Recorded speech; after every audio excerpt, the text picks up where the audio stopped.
Hello and welcome to my channel. Today we're looking at, it says unidentified female, but it could be a Jane Doe or a John Doe. And there's the reconstructions of the victim. It says they were created without tissue depth markers, and details such as jawline and portions of the left side of the victim's face were estimated to complete the image. And they found them October 26, 1986 in Malad, Idaho, Oneida County, and they don't know the date of death. They said it's unknown, and they said perhaps it's 1978. And the cause of death was homicide by beating. They're estimating the age to be 12 or 16 years old, although the person may have been in their early 20s. The race is unknown. A 2006 examination suggested the victim as black or black and white. The sex is unknown, but they're presuming it's female. They have the dentals available and the DNA is pending. The victim's partial skull was discovered in 2 Mile Canyon near the city of Malad in Oneida County. I don't know if I'm pronouncing that right or not. Idaho by hunters. It appears she or he was struck on the side of the head repeatedly with a blunt object. Authorities suspect that this victim's case may be related to that of 2 other unsolved cases in the area. Tina Anderson, age 12, and Patricia Campbell, age 15, who disappeared on July 23, 1978 from Alameda Park in Pocatello, Idaho during the Pioneer Day celebration. The girl's remains were discovered not far from where this victim was found. Anderson's remains were discovered and identified in 1981. Campbell's remains were also found at the scene but were not identified until March 2007. Both girls had been shot to death. A witness reported to have seen Anderson and Campbell with a young man wearing a hooded blue sweatshirt and a large ring. And so to me, I'm wondering if this isn't the young man with the hooded sweatshirt and the large ring. Maybe he tried to defend the girls and one of them beat him to death with a rock. Or maybe they beat him to death with a rock before they hurt the girls because, So to me, this could easily be the guy in the hooded sweatshirt that was with the girls. So I don't know why they're presuming it's a girl if it was the person that was with them. Anyway, in 2007, the scene where the 3 sets of remains were found was excavated a second time and new evidence was discovered, some of it described to be vital toward prosecuting a group of suspects, although the cases are currently unsolved. Besides the killings of Anderson and Campbell, investigators also state there is a possibility that this case is connected to the murders of Linda Smith and Cindy Bringhurst, both who were teenagers from Pocatello whose remains were located in the outskirts of the city. Smith was abducted and murdered in 1981, while Bringhurst disappeared while babysitting in 1983. The unidentified female skull was initially lost when it was shipped to a lab to be processed for DNA. It was later rediscovered in 2018 and sent to the FBI for examination. So it could be somebody else. It doesn't have to be the person that was with them.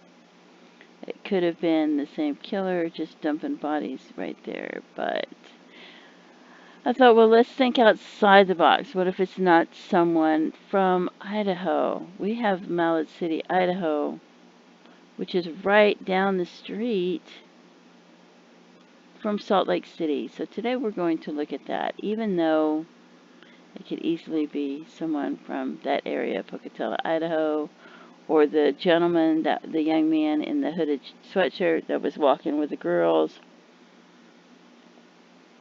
We don't have enough information, so I'm just going to say we have this girl, this young lady. She went missing from Salt Lake City, Utah. Her name was Deborah Lee Frost. She went missing in 1984. And She was last seen at Mountain Bow Plaza at 10 p.m. She was going to walk or hitchhike to Montgomery Street but never arrived. Investigators believe she was abducted. In 2012, Salt Lake City police discovered that Deborah had a run-in with police July 21, 1984 in Rock Springs, Wyoming. The nature of the contact with police is unknown, however, because police records from that period have been purged. Investigators believe Deborah's only connection to Rock Springs was Fred Martinez, who would have been 30 years old at the time of her disappearance and who took his own life in 1995. Huh. So he may have killed her, who knows, and felt guilty. So, or he may have killed himself for some other reason. So then we have this girl, Susan Curtis, and she went missing in 1975, and she was only 15 years old. She was in Provo, Utah. She was originally from Bountiful, Utah. She was attending the Bountiful Orchard Youth Conference and Brigham Young University in Provo, Utah when she disappeared. She was an athletic teenager and had ridden her bicycle 50 miles from Bountiful to Provo to attend the conference. She was last seen on June 27, 1975, the first day of the conference. That evening, after a formal banquet, Susan left her friends to walk back to her dormitory, about a quarter-mile away, to brush her teeth. She's never been heard from again. Serial killer Ted Bundy confessed to Susan's murder before his execution. Her body has never been found. Nancy Wilcox, missing since October 2nd, 1974. She says involuntary missing. She left her high school to buy a package of gum and never returned. Wilcox was last seen riding in a Volkswagen Bug, similar to the serial killer Theodore Robert, Ted Bundy, and was likely Bundy's first victim in Utah.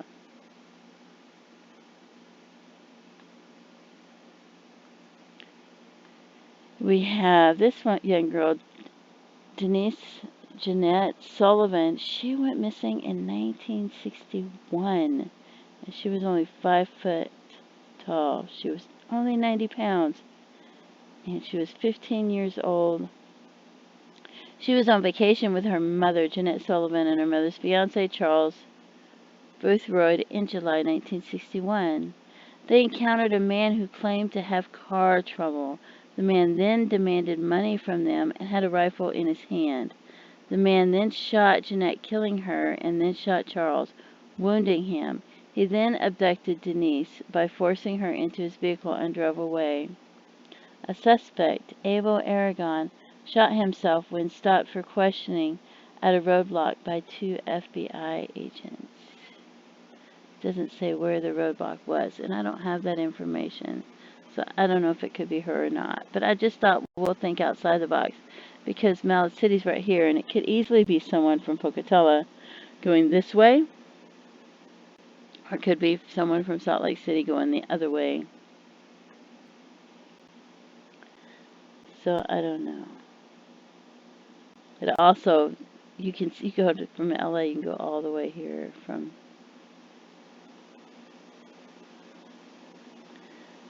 I don't know. But that's only an hour and a half away. Wow, Ogden's right there. It's crazy. Anyway, and like I said, there's so many other people that went missing from Idaho and Pocatello. I don't know if I'm pronouncing it right, but yeah. Anyway, wow, Rock Springs is way over here.